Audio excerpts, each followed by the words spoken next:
کیا آپ کو معلوم ہے کہ انڈیا نے اپنی پہلی ٹیسٹ کامیابی کتنے سال کے طویل انتظار کے بعد حاصل کی؟ جی ہاں، 20 سال انتظار کیا انڈیا نے اپنی پہلی ٹیسٹ کامیابی کے لیے۔ نیوزی لینڈ کا انتظار اس سے بھی زیادہ رہا، 26 سال نیوزی لینڈ نے انتظار کیا، اور پھر ساؤتھ افریقہ کی اگر ہم بات کرتے ہیں تو 17 سال کے بعد جا کر ساؤتھ افریقہ کو پہلی ٹیسٹ کامیابی ملی تھی۔ لیکن اگر ہم پاکستان کی بات کرتے ہیں تو پاکستان نے اپنی پہلی ہی ٹیسٹ سیریز میں اور اس کے دوسرے ہی ٹیسٹ میچ میں پہلی کامیابی حاصل کی۔ جی ہاں، 1952 میں جب پاکستان کی کرکٹ ٹیم نے عبدالحفیظ کاردار کی قیادت میں انڈیا کا دورہ کیا، یہ پاکستان کا پہلا ٹور تھا، آفیشل ٹور جو پاکستان نے کیا تھا، پاکستانی ٹیم نے۔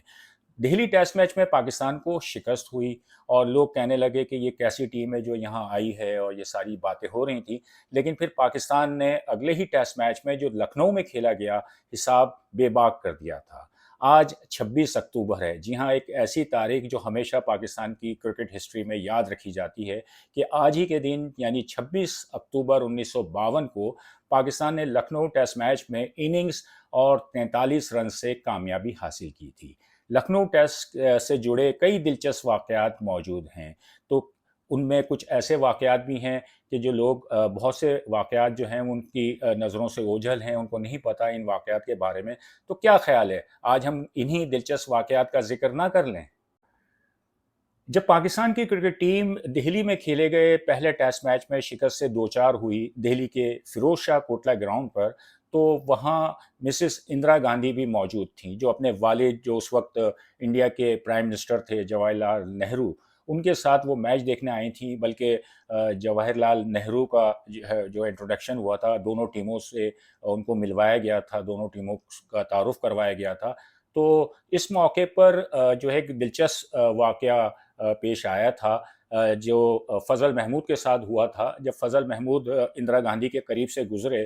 تو اندرا گاندھی نے ان پر ایک فقرہ کسا، انہوں نے طنزیہ کہا کہ بیسٹ آف لک، لیکن آپ یہ میچ نہیں جیت سکتے۔ چلے بھائی، ہو گئی ایک بات، لیکن جب دوبارہ یہ دہرایا انہوں نے دوسری مرتبہ، تو فضل محمود صاحب سے رہا نہیں گیا، وہ چپ نہیں رہے، اور انہوں نے اندرا گاندھی کو مخاطب کرتے ہوئے کہا کہ دوسرا ہی ٹیسٹ میچ جو ہے اب لکھنؤ میں شروع ہونے والا ہے اس میچ کے بعد، تو اگر آپ نے پاکستان کی ٹیم کو جیتتا ہوا دیکھنا ہے تو آپ پلیز ضرور آئیے گا لکھنؤ۔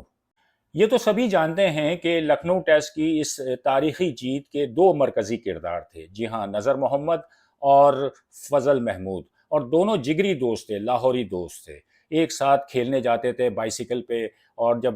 کھیل لیتے تھے تو پھر ان کا ایک مشغلہ تھا، ان کا ایک کہنا چاہیے کہ ایک ہابی تھی کہ وہ سینما کا رخ کرتے تھے، اور کوئی اچھی فلم لگی ہوئی ہوتی تو وہ فلم دیکھتے تھے۔ تو لکھنؤ ٹیسٹ میں بھی جو ہے وہ دونوں، ایسا لگتا تھا کہ دونوں کے درمیان مقابلہ چل رہا ہے۔ نذر محمد نے سینچری اسکور کی جو پاکستان کی ٹیسٹ کرکٹ کی تاریخ کی پہلی سینچری تھی، اور نہ صرف یہ کہ انہوں نے یہ سینچری بنائی بلکہ انہوں نے بیٹ کیری کیا، یعنی کہ وہ اوپنر گئے اور آخر وقت تک وہ ناٹ آؤٹ رہے۔ تمام کھلاڑی آؤٹ ہو گئے تھے، پوری ٹیم آؤٹ ہو گئی تھی، لیکن نذر محمد ناٹ آؤٹ رہے تھے، بہت خوش تھے، اور انہوں نے اسی خوشی میں فضل محمود سے کہا کہ دیکھنا کل اخباروں میں میری تصویر چھپے گی۔ تو فضل محمود کیسے چپ رہ سکتے تھے، وہ ان کے جگری دوست تھے، اور انہوں نے جو ہے وہ ساتھ کرکٹ کھیلی تھی لاہور میں، ایک ساتھ ان کا اٹھنا بیٹھنا تھا، تو انہوں نے بھی جو ہے وہ جواب دیا فضل محمود نے نذر محمد کو کہ صرف تمہاری تصویر نہیں، ایک اور تصویر ہوگی جو کل اخباروں میں چھپے گی، اور ساتھ ساتھ وہ تصویر میری ہوگی۔ تو سب نے دیکھا کہ پھر یہی ہوا کہ فضل محمود نے دوسری اننگز میں 7 وکٹیں لیں اور پاکستان کو کامیابی سے ہمکنار کیا۔ اچھا، یہ 7 وکٹوں کی جو کہانی ہے وہ بھی ایک بڑی دلچسپ ہے کہ دہلی ٹیسٹ میچ میں جب شکست کے بعد پاکستانی ٹیم بڑی افسردہ تھی، اور بہت یعنی ان میں ایک وہ تھا کہ کسی طرح ہم نے یہ شکست کا جو ہے بدلہ لینا ہے، اگلا ٹیسٹ میچ جیتنا ہے، سیریز کو آگے لے کر چلنا ہے۔ تو لاہور سے ایک ٹیلی گرام فضل محمود کے نام آیا، اور یہ ٹیلی گرام کسی اور کا نہیں، فضل محمود کی بیگم صاحبہ کا تھا، اور انہوں نے فرمائش کی تھی کہ اگلے ٹیسٹ میں آپ نے 7 وکٹیں لینی ہیں، اور میاں نے بیگم کی یہ فرمائش بھی پوری کر دی، 7 وکٹیں لیں، میچ میں 12 وکٹیں، اور پاکستان کو یہ میچ جتوا دیا۔ لکھنؤ ٹیسٹ کی جیت کے بعد فضل محمود نے دیکھا کہ نذر محمد جو ہیں وہ بڑے سج دھج کے تیار ہو کر کہیں جانے کی تیاری کر رہے ہیں، تو انہوں نے پوچھا کہ نذر کہاں کی تیاری ہے؟ تو نذر محمد کہنے لگے کہ بھائی میں جا رہا ہوں ملکہ غزل بیگم اختر فیض آبادی کے گھر پر۔ تو فضل محمود نے کہا کہ میں بھی آپ کے ساتھ چلتا ہوں. تو خیر دونوں دوست جو ہیں وہ بیگم اختر فیض آبادی کے گھر پہنچے جو ملکہ غزل کے نام سے مشہور تھیں، اور ان کے نوکر نے ان کو ڈرائنگ روم میں بٹھایا تو انہوں نے دیکھا کہ بیگم اختر فیض آبادی جو ہیں وہ نماز پڑھ رہی ہیں اور دعائیں مانگ رہی ہیں. خیر وہ جب آئیں تو انہوں نے کہا کہ آپ جو ہے وہ آپ لوگ آ گئے تو آپ لوگوں کو تو میچ میں ہونا چاہیے تھا. تو ان کو بتایا گیا کہ جی میچ ختم ہو گیا ہے، پاکستان میچ جیت گیا ہے، اس لیے اب ہم یہاں آئے ہیں آپ سے ملنے کے لیے. تو وہ بہت خوش ہوئی اور انہوں نے بتایا، اور یہ ساری چیزیں جو میں آپ کو بیان کر رہا ہوں یہ فضل محمود کی کتاب میں یہ واقعات سب موجود ہیں. تو بیگم اختر فیض آبادی نے جو ہے کہا کہ میں تو پاکستان ٹیم کی کامیابی کے لیے ہر وقت دعائیں کرتی رہتی ہوں. بہرحال وہ اس موقع پر نظر محمد نے فرمائش بھی کی کہ آپ ہمیں کچھ غزلیں سنائیں، تو انہوں نے اپنی کچھ جو مشہور غزلیں ہیں وہ ان کو سنائی تھیں. فضل محمود نے اپنی کتاب میں نظر محمد کے بارے میں یہ بات بھی لکھی ہے کہ نظر محمد نہ صرف ایک بہت ہی زبردست بیٹسمین اور ایک بہت ہی زبردست فیلڈر تھے بلکہ وہ ایک اچھے گلوکار بھی تھے. جی ہاں گلوکار تھے، اور یہ جو خوبی ہے وہ بہت کم لوگوں کو پتہ ہوگی کہ جب پاکستان کی ٹیم اس ٹور پہ بس میں سفر کر رہی ہوتی تھی تو بس میں جو ہے وہ کھلاڑی ہلا گلا کر رہے ہوتے تھے اور گانے گا رہے ہوتے، اور اس میں نظر محمد جو ہے وہ لیڈ کرتے تھے. اور کبھی جو ہے وہ چاندنی راتیں نور جہاں کا جو مشہور گانا ہے وہ گونج رہا ہوتا تھا، کبھی کوئی دوسرا گانا. تو یہ اس طرح کا ہلا گلا جو ہے وہ گانے، اور اس میں جو ہے وہ دیگر کھلاڑی بھی شامل ہو جاتے تھے جن میں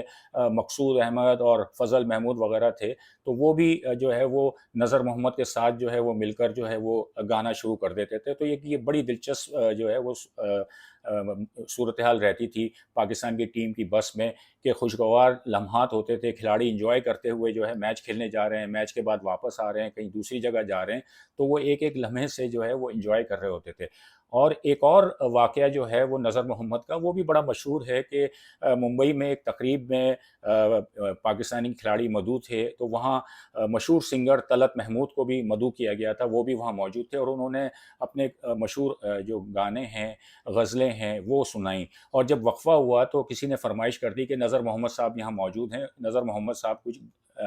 گانا گا لیں گے. تو جب نظر محمد نے گانا شروع کیا تو طلعت محمود جو تھے وہ حیران رہ گئے اور ان کو یقین نہیں آ رہا تھا کہ وہ اتنا اچھا نظر محمد جو ہے گا لیتے ہیں. تو وہ اس کے بعد پھر انہوں نے کہا کہ نہیں آپ مزید کچھ گانے گائیں. تو اس سے نظر محمد کی جو میوزک سے دلچسپی ہے اور اس کا ہم اندازہ لگا سکتے ہیں کہ وہ کس طرح میوزک کو جو ہے وہ پسند کرتے تھے اور کتنا ان کو اس بارے میں جو ہے ایک شوق بھی تھا اور ایک جنون بھی تھا. کیونکہ ان کے جو بڑے بھائی تھے فیروز نظامی، وہ اپنے دور کے ایک بڑے مشہور اور تجربے کار کہنا چاہیے سینئر میوزک ڈائریکٹر تھے. لکھنؤ کے بارے میں مشہور ہے کہ جو وہاں کی تہذیب و ثقافت، وہاں کی خوبصورت اردو، اس کے بارے میں تو سبھی اچھی طرح جانتے ہیں. لیکن پاکستانی ٹیم کو لکھنؤ ٹیسٹ کے دوران اس تہذیب و ثقافت اور اردو کا جو ہے ایک خوشگوار تجربہ ہوا. وہ اس طرح کہ پاکستان کے ٹیم کے جو کھلاڑی تھے وقار حسن صاحب، انہوں نے اپنی کتاب میں یہ واقعہ لکھا ہے کہ لکھنؤ ٹیسٹ کے دوران وہ باؤنڈری پر فیلڈنگ کر رہے تھے تو وہاں سے آوازیں آ رہی تھیں حضور قبلہ رخ زیبا. تو وہ بڑے حیران ہوئے کہ یہ کرکٹ کا میدان ہے، کوئی مشاعرہ نہیں ہے، اور اس طرح کی بہت ہی خوبصورت انداز میں جو اردو ہے وہ کون جو ہے وہ یہ آوازیں لگا رہا ہے. تو یہ ایک وہاں کا ماحول بنا ہوا تھا، ایک انکلوجر سے آوازیں آ رہی تھیں. بلکہ وقار حسن نے تو یہاں تک لکھا ہے کہ ایک مرتبہ ایک آواز آئی کہ اگر آپ رخ زیبا اس طرف نہیں کریں گے تو ہم آپ کے ابا حضور کی شان میں گستاخی کریں گے. تو وقار حسن صاحب نے یہ جب لکھا ہے، یقیناً وہ ان کے لیے بھی ایک خوشگوار حیرت ہوگی، ان کے لیے ایک ایسا تجربہ ہوگا کہ جو اس سے پہلے کبھی کراؤڈ میں اس طرح کی چیزیں نہیں نظر آتی. لیکن لکھنؤ چونکہ لکھنؤ ہے تو وہاں ان کو اس طرح کا جو ہے ایک خوشگوار تجربہ ہوا تھا. اگر میں آپ سے یہ کہوں کہ ٹیسٹ کرکٹ میں پاکستان کے وہ واحد بالر کون ہیں کہ جنہوں نے ٹیسٹ کرکٹ کی اپنی پہلی ہی گیند پر وکٹ حاصل کی، تو سب یقیناً کہیں گے کہ انتخاب عالم. بالکل انتخاب عالم نے 1959 میں آسٹریلیا کے خلاف کراچی میں یہ اعزاز حاصل کیا تھا. لیکن یہ بات بہت کم لوگوں کو پتہ ہوگی کہ انتخاب عالم سے پہلے ایک اور بولر جو تھے وہ اس ریکارڈ، اس سنگ میل کے بہت قریب آ گئے تھے، لیکن ان کی کہنا چاہیے بدقسمتی کہ وہ یہ اعزاز حاصل نہ کر سکے۔ اور یہ واقعہ بھی لکھنؤ ٹیسٹ کے دوران پیش آیا تھا، اور محمود حسین کا ڈیبیو تھا۔ محمود حسین پاکستان کے طویل قامت فاسٹ بالر، ان کا ڈیبیو تھا، اور انہوں نے ٹیسٹ کرکٹ کی جو پہلی گیند کی اس پر پنکج رائے جو انڈیا کے اوپنر تھے، انہوں نے لیگ سلپ کی طرف جو ہے وہ گیند کھیلی تھی، لیکن وہاں وقار حسن جو اپنے زمانے کے بہت اچھے فیلڈر ہوتے تھے، لیکن بدقسمتی سے وہ کیچ ان سے ڈراپ ہو گیا۔ وقار حسن نے اپنی کتاب میں بھی لکھا ہے کہ مجھے بہت شرمندگی تھی، کیونکہ محمود حسین جو تھے وہ میرے روم میٹ بھی تھے، تو میں اب ان سے کس طرح نظریں ملاتا، اور میں نے بہت یعنی اس کا افسوس کا اظہار بھی کیا۔ تو اس طرح وہ محمود حسین جو تھے وہ اس اعزاز سے محروم ہو گئے کہ اپنی پہلی ہی گیند پر ٹیسٹ کرکٹ میں وہ وکٹ حاصل نہیں کر پائے، جو بعد میں یہ اعزاز انتخاب عالم صاحب کو حاصل ہوا۔ اچھا، پاکستان کی کرکٹ ٹیم ہو، اس میں سیاست نہ ہو، یہ تو ممکن ہی نہیں ہے۔ اگر ہم ماضی کی طرف دیکھیں تو ایسے کئی واقعات ہمیں نظر آتے ہیں کہ جس میں حسد اور رقابت جو ہے وہ ہمیں نظر آتی ہے، لیکن کیا سوچ سکتے ہیں کہ پاکستان کی جو پہلی ٹیم جو انڈیا گئی 1952 میں، جو کاردار صاحب کی قیادت میں، اس میں بھی کچھ اس طرح کی چیزیں نظر آنی شروع ہو گئی تھیں، اور اس کا اظہار حنیف محمد نے اپنی کتاب میں کیا ہے۔ حنیف محمد کہتے ہیں کہ ممبئی ٹیسٹ کے بعد انہوں نے یہ چیز واضح طور پر جو ہے وہ محسوس کرنی شروع کر دی تھی کہ ٹیم کے کچھ کھلاڑی جو ہیں وہ ان سے حسد کرنے لگے تھے۔ حنیف محمد جو تھے وہ بہت کم عمری میں ہی انہوں نے شہرت کی بلندیوں کو چھو لیا تھا۔ انڈیا کے ٹور پر انہوں نے بڑی زبردست بیٹنگ کی تھی، سائیڈ میچوں میں بھی انہوں نے ڈبل سینچری سکور کی تھی، اور ٹیسٹ سیریز میں بھی وہ بہت کامیاب رہے تھے۔ تو اخبارات میں جب ان کی تصویریں چھپتی تھیں تو بقول حنیف محمد کے کہ ٹیم کے جو کچھ کھلاڑی تھے وہ کیا کرتے تھے کہ اخبارات میں جو ان کی تصویریں تھیں وہ کاٹ کر جو ہے وہ بن میں پھینک دیتے تھے، اور حنیف محمد کو یہ بات بہت یعنی کہنا چاہیے کہ بری بھی لگی، اور انہوں نے اس کا تذکرہ اپنے بڑے بھائی وزیر محمد سے بھی کیا کہ یہ کچھ ایسی چیزیں ہو رہی ہیں کہ اخبارات میں میری تصویریں جب آتی ہیں تو کچھ کھلاڑی ہیں جو ٹیم کے ساتھ ہیں، ٹیم میٹس ہیں، ساتھی کھلاڑی ہیں، لیکن وہ اس طرح کی حرکت کر رہے ہیں کہ وہ اخبارات سے ان کی تصویریں پھاڑ لیتے ہیں اور کاٹ کے وہ پھر ڈسٹ بن میں پھینک رہے ہیں۔ تو وزیر محمد جو تھے وہ بڑے جہاندیدہ تھے، اور حنیف محمد کے کریئر پر ان کا بہت گہرا اثر رہا ہے۔ تو انہوں نے نوعمر جو نوجوان حنیف محمد جو تھے ان کو یہی مشورہ دیا کہ تم اس چیز کو بالکل ذہن پر مت لو اور اپنے کھیل پر توجہ دو۔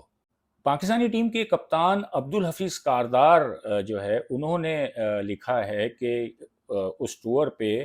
پاکستانی کھلاڑیوں اور خاص طور پر ان کی بڑی نگرانی ہو رہی تھی، سخت نگرانی ہوتی تھی، تعاقب ہوتا تھا، اور خفیہ ادارے کے جو اہلکار ہیں وہ ہر وقت ان کے پیچھے رہتے تھے کہ معلوم کریں کہ ان کی آمد و رفت کہاں ہیں، آ کہاں رہ سے رہے ہیں، جا کہاں رہے ہیں، یہ ساری چیزیں تھیں۔ تو کاردار نے لکھا ہے کہ ایک مرتبہ، بلکہ یہ لکھنؤ ٹیسٹ سے پہلے ایک رات کا واقعہ ہے، کہ وہ کہنے لگے کہ جب میں ہوٹل میں اپنے کمرے میں داخل ہوا ہوں تو پیچھے سے کسی نے دروازے پر دستک دی، تو دیکھا تو ایک صاحب تھے، انہوں نے کہا کہ جی میں خفیہ ادارے کا اہلکار ہوں، یہ بتائیں کہ آپ کہاں سے آ رہے ہیں، کہاں جا رہے ہیں، اور یہ ساری چیزیں میں آپ کی جو موومنٹ ہے اس کے بارے میں جاننا چاہتا ہوں۔ تو یہ پاکستانی کھلاڑیوں کے ساتھ بھی رہا۔ امرتسر میں جب پاکستان کی ٹیم وہاں موجود تھی تو وہاں پہ بھی سخت پہرے میں ٹیم کو مطلب رکھا گیا تھا، اور شہر گھومنے کی اجازت نہیں تھی، بلکہ وقار حسن جو تھے وہ چونکہ امرتسر میں کچھ عرصہ رہے تھے، تو وہ اپنے نانا اور نانی کا جو گھر تھا، نانا کا جو گھر تھا وہ دیکھنا چاہتے تھے کہ وہ کس حال میں ہے، کیونکہ جو پاکستان بننے کے وقت جو فسادات ہوئے تھے اس میں ان کے نانا نانی کا جو ہے وہ مرڈر ہو گیا تھا، وہ قتل کر دیے گئے تھے۔ تو وقار حسن بڑے جذباتی تھے کہ میں جا کے ان کا گھر دیکھ سکوں، لیکن اس کی انہیں اجازت نہیں ملی۔